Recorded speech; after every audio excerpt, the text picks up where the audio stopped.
अस्सलाम वालेकुम dear student, today we are going to learn our English topic. Before that मैं आपको कुछ मालूमात देना चाहता हूँ।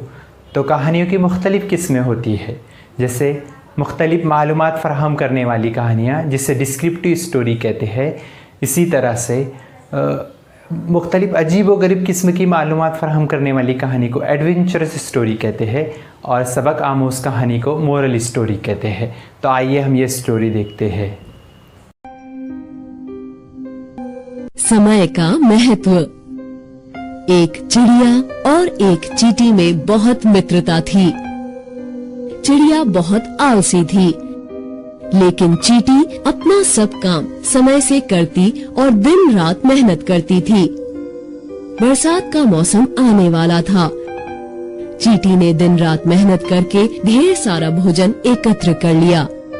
चींटी ने चिड़िया से कहा, बहन, बरसात का मौसम आने वाला है, तुम अपने और बच्चों के लिए भोजन एकत्र कर लो, नहीं तो तुम्हें परेशानी होगी। चिड़िया ने इस बात पर कोई ध्यान नहीं दिया। बरसात आते ही दिन रात पानी बरसने लगा।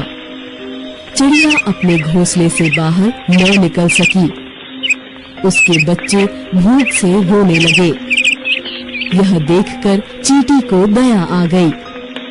उसने चिड़िया को कहा, मेरे बिल में से कुछ खाना तुम ले जा सकती हो। चींटी ने चिड़िया को समझाया, बहन, अगर तुमने मेरी बात मान ली होती तो आज तुम्हें और तुम्हारे बच्चों को भूखा नहीं रहना पड़ता। चिड़िया ने समय का महत्व समझते हुए चींटी से कहा, बहन, मैं आज से आलस नहीं करूंगी। तो डियर स्टूडेंट, अभी हमने एक प्यारी सी कहानी सुनी जो एक सबक आमोज़ कहानी थी, यानी मोरल स्टोरी थी। इसमें वक्त की अहमियत को बताया गया है।